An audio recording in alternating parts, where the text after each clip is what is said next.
Just for today, I choose love over anger.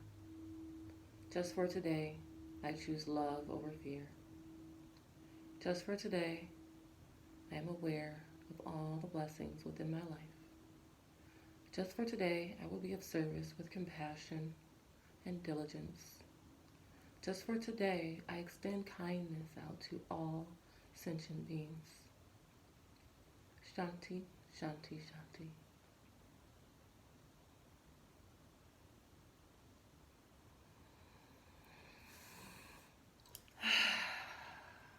So, it is day number 2 for me for a moment with truth.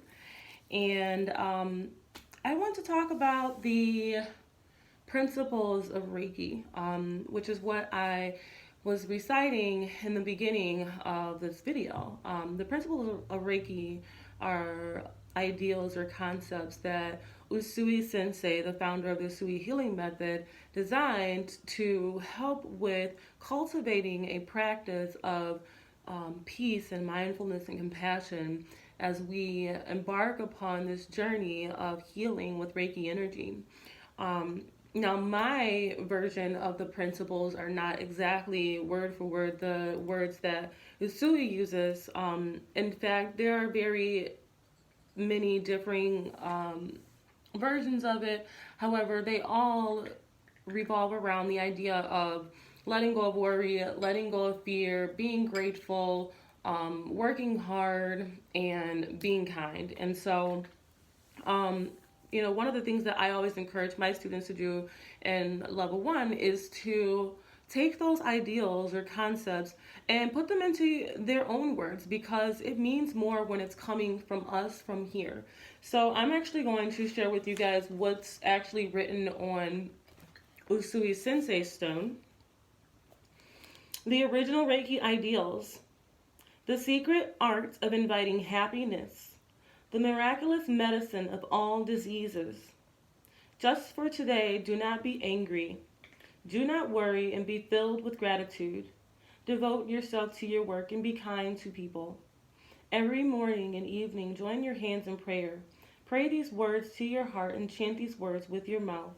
Usui Reiki treatment for the improvement of body and mind.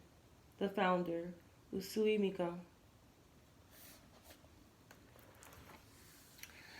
So, I found that in my newest endeavor or my current journey, sorry man, I call them pit tits. I hate when they're sticking out. But in practicing yoga, these precepts really do resonate with the yamas and the niyamas in the practice of yoga.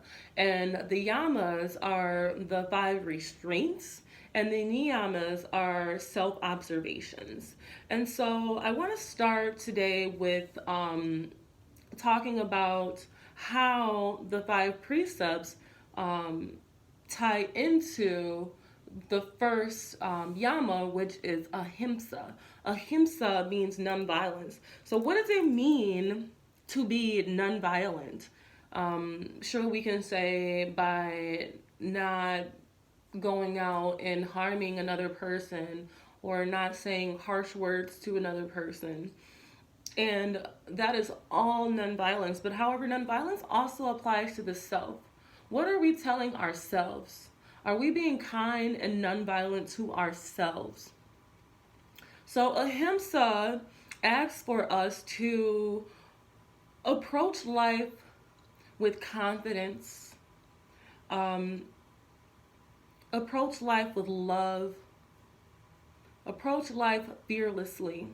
So again, fearlessly, letting go of that fear, having confidence, having courage to release all worries and all fears, and to just live life. So that's what the second principle in Usui Reiki is: letting go of fear. And then also, my notes here, Ahimsa asks us to find balance. And so one of the ways of finding balance is letting go of worry and fear and trusting ourselves, trusting our inner divinity. And once we find that inner balance within ourselves, then we are allowed to express self-love and extend that love from ourselves out into the world. So what happens when there's an imbalance? Well, when there's an imbalance, then our outer world starts to reflect what's going on inside. So we don't feel a balance within us. Everything around us we see becomes a reflection of how we feel on the inside. So when things are chaotic or seem chaotic to us, that is a perfect opportunity to just stop. Stop for a moment and reflect and ask yourself, what's going on inside here? How do I feel? Because sure enough, the moment that we do feel that inner balance, everything else around us seems to just fall into place. It's like this synchronicity of energy, so to speak. And that's all, that's what Reiki is it's not the synchronicity aspect, but it's energy. It's universal life force energy. And it is an energy that we use with healing touch to create that balance within our body, to clear out the energy blockages that are within our bodies. And so once we start practicing that self-love and creating balance within ourselves, and then we go out and extend that love out to the world, we are not only being nonviolent with ourselves, but we're being nonviolent with others. We are telling ourselves positive things, so we're allowed to tell others positive things. We are extending kindness to ourselves, so we're allowed to extend kindness to others. And it's a ripple effect. It really is. Practice it. So I thought I had it with me. One second.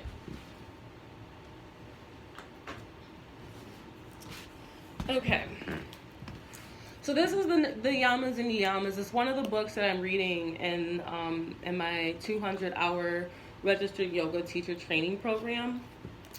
And what I like about this book, it's called the Yamas and Niyamas, Exploring Yoga's Ethical Practice by Deborah Adele. What I like about this book is the author, first of all, is phenomenal, amazing. This book is amazing. But what I like is that after each of the reflections that she writes, so she starts with the Ahimsa, she writes her reflections. After each of the reflections, she introduces a way of exploring the Yamas or Niyamas. And so I'm going to read to you from here. Questions for exploration. Living with these questions, taking time for reflection, and journaling will give you new insights into your life in the practice of nonviolence.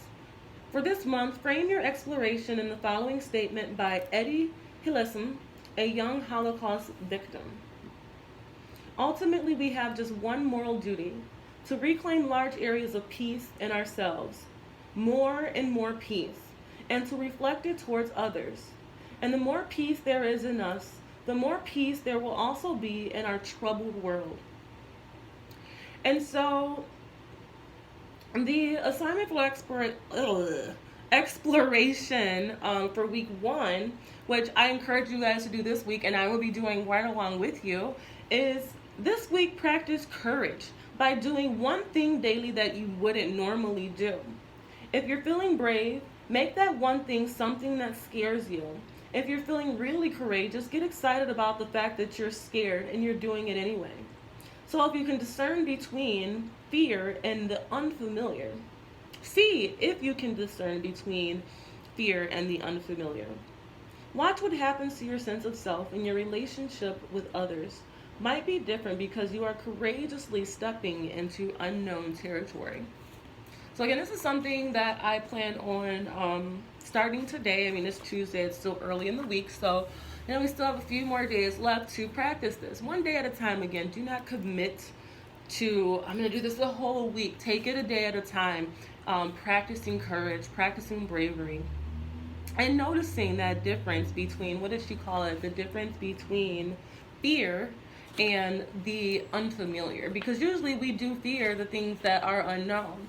So find something that terrifies you, or maybe take baby steps and find something that's not so terrifying, but something that's slightly scary to you, and incorporate that into your practice today and see what it does for you. Thank you so much for sharing time and space with me once again. The light within me bows and honors the light within you. Namaste.